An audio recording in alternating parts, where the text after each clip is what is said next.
بسم الله والصلاة والسلام على رسول الله. السلام عليكم، شراكم ان شاء الله تكونوا بخير. تلقاكم هذا الفيديو مهنيين كالعادة. نرحب بكم كامل ونقول لكم قناتكم، واللي مازال مشتركش نتمنى انه يشترك ويفعل الجرس باش يلحقكم كل جديد، وما تبخلوش عليا بجام وبالبارطاج. اليوم حبيت نشارك معكم وصفة ناجحة مليار سورتو للمبتدئات تاع الكيك. ديروه ليكم، ديروه لمناسباتكم، لافراحكم، ديروه كمشروع، راح يكون مشروع ناجح يعني وبزاف هايل. تبعوا فقط الخطوات والنصائح اللي حنمدهم لكم وراح ينجح معكم باذن الله. يجيكم الطري بنين وثاني شوفوا ما يتفتت ما والو. قلت لكم تبعوا برك يعني الطريقه والنصائح وان شاء الله يعني راح ينجح معكم. وتبعوا معايا في اخر الفيديو راح نعطيكم الاسعار وكامل كيفاش تبيعوه. انا البنات هنايا واش حقيت في المول تاعي، انايا حقيت 3 حبات تاع البيض. انا المول تاعي هذاك تاع الزجاج اللي جاي هكا طويل تاع الكيك، جاي الصغير ماشي الكبير. درت 3 حبات تاع بيض كانوا بحجم كانوا بحجم صغير ودرجه حراره الغرفه. وهنا واش نسحقوا؟ عندنا الكاس تاع ام وليد. شفتوا الكاس تاع ام وليد عند هذاك الخط تاعو نسحقوا سكر وزيت وحليب. انا بما انه عندي غير كاس واحد تاع ام وليد صافي بديت نعبر به ونفرغ في كيسان واحد اخرين. عبرت به السكر وعبرت به الزيت والحليب. قلت لكم عند الخط هذاك هكا تاع ام وليد. ونسحقوا ثاني 2 باكيات تاع خماره تاع الكاطو. نسحقوا طبعا لافاني ولا اللي حاب دير زيت تاع القارص ولا تاع التشينا ولا ثاني تقدروا ديروا. نجيبوا البنات هكا ريسيبيون ولا طاس ولا المهم اي حاجه تحبوا تخدموا فيها. نجيبوا نحطوا هذاك البيض تاعنا ونزيدوا معاه السكر. هنا البنات راح لي المقطع على حسب اللي كنت نصور وانا ما كنتش نصور. نزيدوا هذاك الكاس ناقص 2 صباعتين تاع السكر.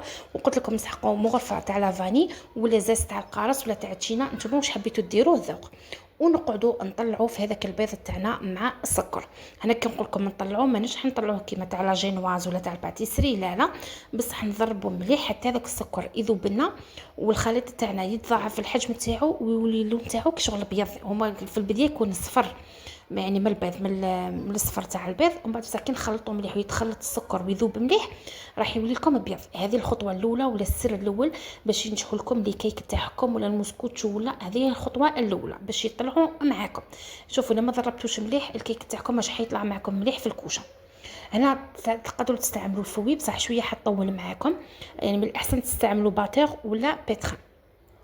هنايا نجيو نزيدو الكاس ناقص 2 صباعتين هذاك تاع الزيت ونزيدو هكاك شغل خيط ونقعدوا يعني نضربوا كيما نخدموا المايونيز.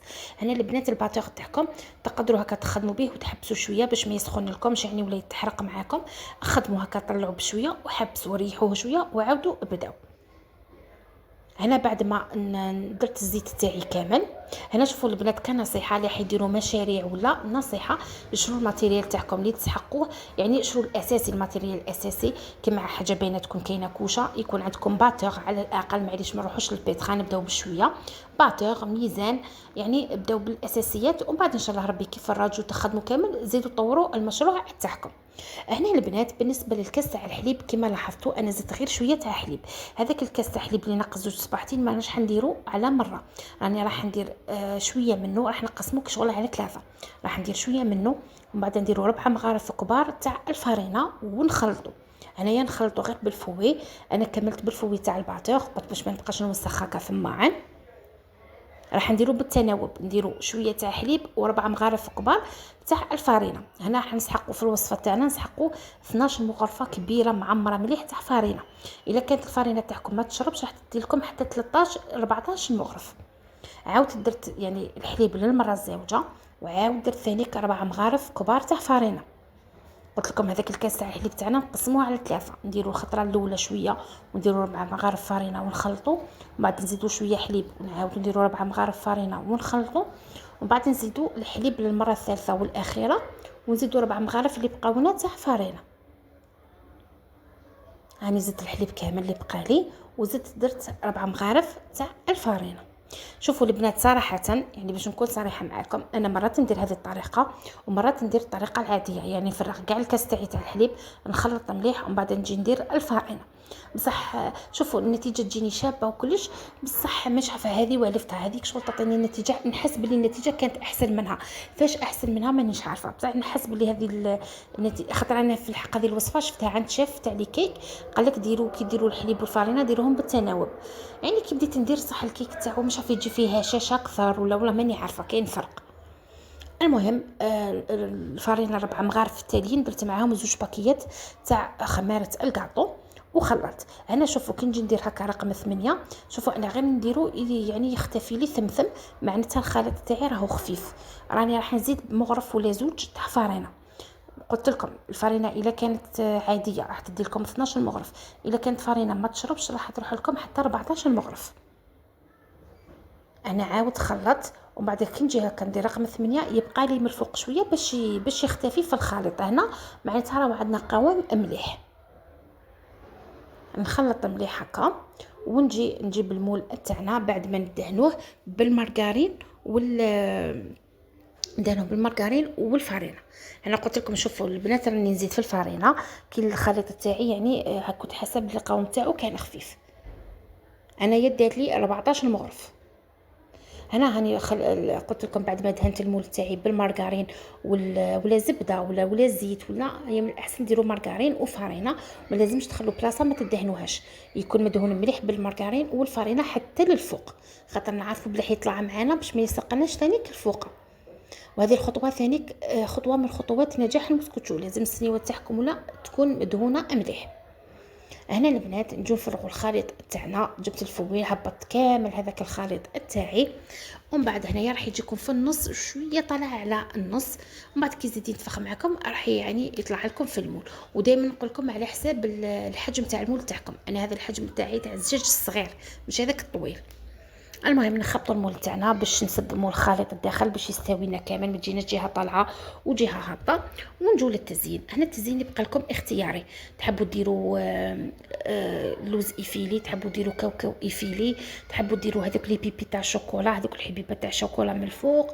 المهم تحبوا ما ديروا والو، المهم على حسب نتوما واش يكون عندكم في الدار، على حسب المناسبه. حاجه باينه تكون عندكم مناسبه ولا تقدموه للضياف ولا حاجه باينه يعني تحبوا تزوقوهم مليح ويكونوا شباب وكاع، قادره ما ديروا له والو. بعد كي تخرجوه من الفوق ديروا له الخطوطه تاع الشوكولا، تكون عندكم شوكولا مثلا تاع الحليب وشوكولا بيضاء، وتكون عندكم هذيك ثاني لاباط تاع البيستاج، شغل كامل ديروا لهم خطوط راح يجيكم ثاني شباب من الفوق. وثاني اذا كنتوا تخدموه مشاريع ولا على حسب واش يدوموندي منكم يعني زبونه.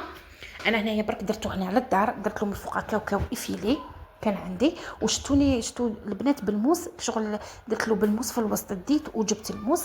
هذيك المرحله نديروها باش الكيك تاعنا كي يطلع ما يطلعناش في جهه تجي طالعه وجهه هابطه، شغل يطلع لنا كامل كيف فهمتوني، شغل ما نعطوش الفرصه انه يطلع في جهه وجهه شغل تبقى هابطه، شغل هو يحب شغل يسد مساحه يتنفس منها.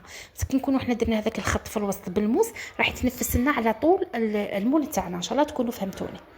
ومن بعد هنا كي نخرجوه البنات ما تنحوهش من المول تاعكم حتى يفوتوا 2 سوايع، على الاقل 2 سوايع، خليوه جبدوه خليوه حطوه على جهه غطيوه وخليوه حتى يجوزوا 2 سوايع باش تنحوه من المول تاعكم. وبعد ما تنحوه من المول تاعكم ما تقطعوه ما والو، غطيوه وخليوه على الاقل 6 سوايع.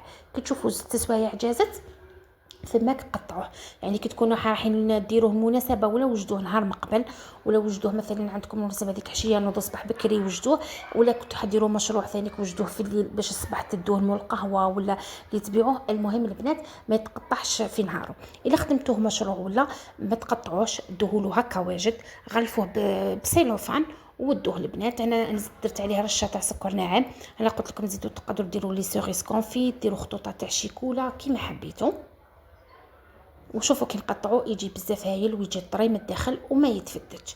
انا بالنسبه للسعر تاعو يكون من 35000 حتى 50000 على حسب كيفاش تزوقوه. الا كان سامبل بيعوه 35000، درتو فيه غير الكاوكاو ولا بيعوه 40000، الا درتو فيه اللوز ولا كشما زدتو من الفوق ديروه من 45000 حتى 50000.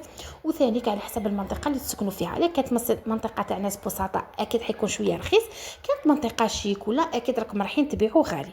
نتمنى حبيباتي انه الوصفه نالت اعجابكم، ان شاء الله تطبقوها سورتو المبتدئات وتنجحوا فيها. قلت لكم ديروها ليكم ولا لافراحكم ولا حتى ديروها مشروع، راح تكون اروع مشروع، سورتو الا درتوها في هذوك لي مول اللي تاكل واحد وحده، تجيكم بزاف هايله.